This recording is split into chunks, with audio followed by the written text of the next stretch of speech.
California, here I come, right back where I started from, where hours of hours fill in the air.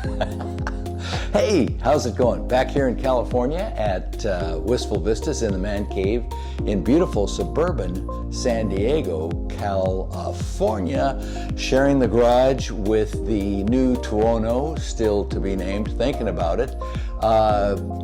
Thank you for that suggestion, Il Burro, or the butter. That's Italian for butter, and it's got a thing, but the issue is that burro in Spanish means burro, or donkey, or mule, I think. No, donkey. So, not too sure. I'm very crazy about that, but I think it's entirely appropriate. Another quick piece of news is I received word from a gentleman. I was at Grand Prix Motorcycles yesterday, and they just told me that they had sold Tony Thunder. So Tony Thunder's off to making some noise at his next destination. Almost simultaneously, I got a note from a gentleman in New Mexico who said, and he's from a riding family, and he said that his son, 19 years old, had just bought it from Grand Prix Motorcycles based upon seeing my vlogs on the YouTube channel. So that is awesome. I said at first that made my day, but it actually made my entire week. So that's beyond cool. Anyhow, really enjoyed hearing that. So if I get his and his son's permission, by the way, he said all three family members ride, son, wife, and himself. So quite interested in that. And if I get their permission, I'll share the name, and I will also share some photos if they'll send them. I asked to send some photos when the machine arrived there. I had just gone down there because I needed to try and pick up my gate transponder and deliver the pillion seat, which I had kept in a drawer, never used. I don't think it was even on the bike. I'd kept in a drawer, and they gave it to Grand Prix, and they said they would forward it to the owner. So good on you. It's very exciting news. Okay, the business at hand. Let's cut out all this stuff. Business at hand is today is sticker removal day. Sad to remember. The manual told us there were 15 of them. So I've hooked up. Mrs. Cooper is still out of town, so I borrowed her hairdryer. What? Don't tell. And I'm going to take some stickers off of the machine, and this time be a lot more gentle than I have been in the past, and apply a tank protector. And as usual, I don't want to share it. I want to share it with all of my family and friends out there in YouTube land. So get ready. Here we go. Take care. By the way, great to be back in California. Hello in there. Hi, howdy. So using low light situation here, there are 15 of them. I removed one from the windshield, just did a pilot run earlier, and this one is loaded with important information. It says keep windshield clean at all times, clean only with a soft cloth, warm water with mild detergent, replace windshield if it becomes scratched or discolored so as not to interfere with view. Do not allow any alkaline or strong acid cleaner, brake fluid, or other solvent. When replacing windshield, use only Aprilia original replacement windshield. Well, sort of interesting because I just couldn't wait to get brake fluid all over the front of that windshield, trying to clean it off. I mean, Aprilia, really? Couldn't this just go in the manual? And I'll show you a little later on the plastic cleaner that I use, and I found it's actually excellent, developed by the Boeing company. But let's take a break here. Let me break out the hairdryer. Again, we won't be sharing that I've used that. And our first three to be removed are right here. This one says fuel tank code. Not too sure what that means, E sub 8. And this one says use only gasoline up to E10. That means with less than 10% ethanol. refined from corn. Terrible waste of corn, by the way, because bourbon is a much more efficient use of corn products. And this one says, wear a helmet, protective gear, use unleaded fuel, premium octane, minimum 90, and other stuff. Slow down on slippery surfaces. Again, I'm sure all those motorcyclists are out there with me, and we speed up on slippery surfaces. Aprilia, really. So I'm sure these are attorney-driven things. Now, the last time I took them off, I used a little putty knife, and that turned out to be an error. This paint is rather soft. The Aprilia Racing is now under the clear coat, which I think is a cool deal, while the 50 World Titles is still an applique or a decal. By the way, we just got a podium Aprilia in MotoGP.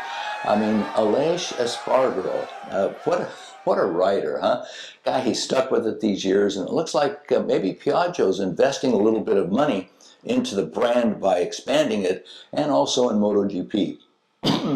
All right, I may cut that out. I don't know what that was. Okay, let's give it a try here. Stand by. Hair dryer, meat decal, decal, meat removal. So one thing that I didn't mention in my earlier little spiel is that I do like to put these on a piece of paper, and I keep a 3-ring binder of all the machines I own, and I will punch this page and put it in there. Occasionally, I know in California particularly, these decals become important when seeking licenses and maintaining legality and whatnot. So, having said that, I'm going to fire this up and remove it. So stand by.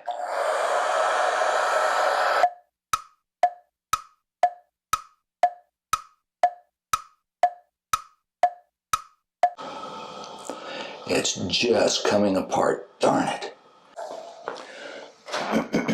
This is proving difficult. It just wants to shred. No, maybe we got to start here. Nah. I'm going to do my best to preserve these, but if they don't make it, they don't make it.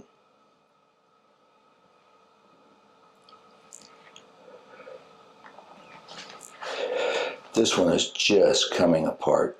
Darn it. So, unlike the previous one, this one is cooperating. It responded to the heat.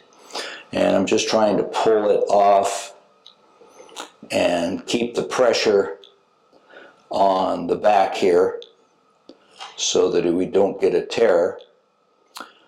Don't know why that is. I have really no idea why one would be so, I don't know what you would call it, brittle, I think is the word to use, and this one would prove so flexible. Use the same method with both of them. Okay, show you what I mean about putting this down here. I have no clue if this will serve any purpose in the future. Let me get out of your way. But at least I have preserved them. That one came off, all the warning stuff. All right, now I'm going to get my favorite plastic cleaner. Hey, are you still in there? And show you what I use. Okay, stand by. Okay, this is my favorite plastic cleaner. It's called Plexus, and I use it on non-metallic surfaces, and it seems to work quite well. I've used it for a number of years. My understanding, as I said earlier, is that was developed by the Boeing company for cleaning off their windshields, which were supposedly very sensitive to foreign materials.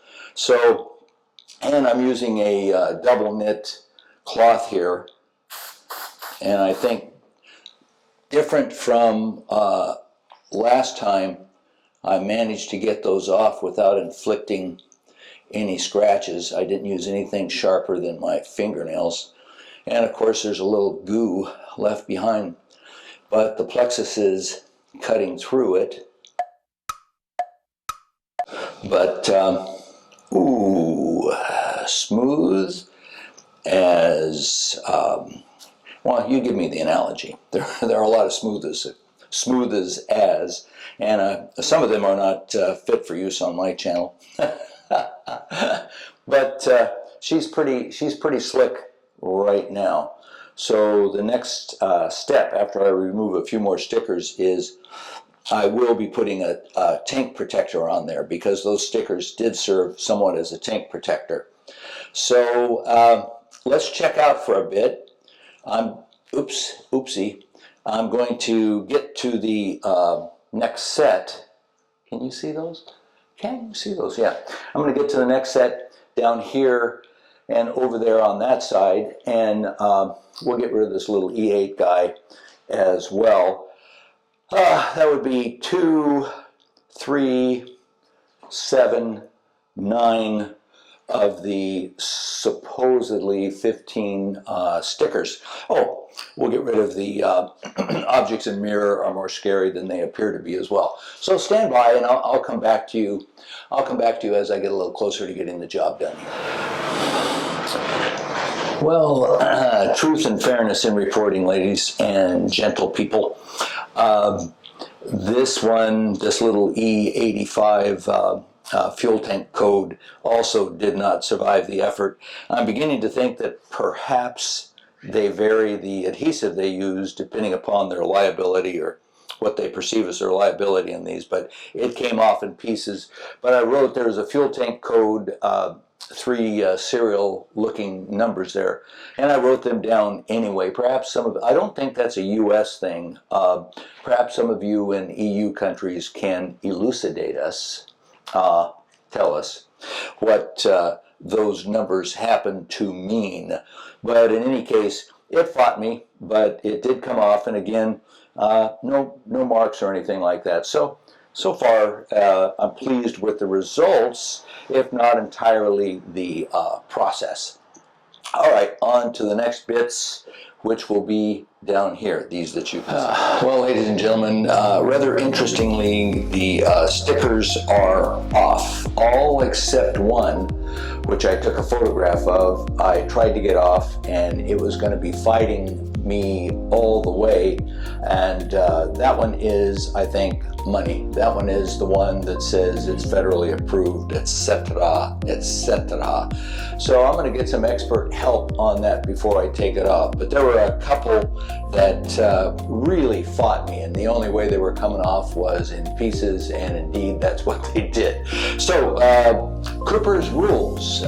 Cooper's rule number 1 is whatever job that you want to do that you've never done before is going to take 3 times at a minimum longer than what you originally budgeted your time for.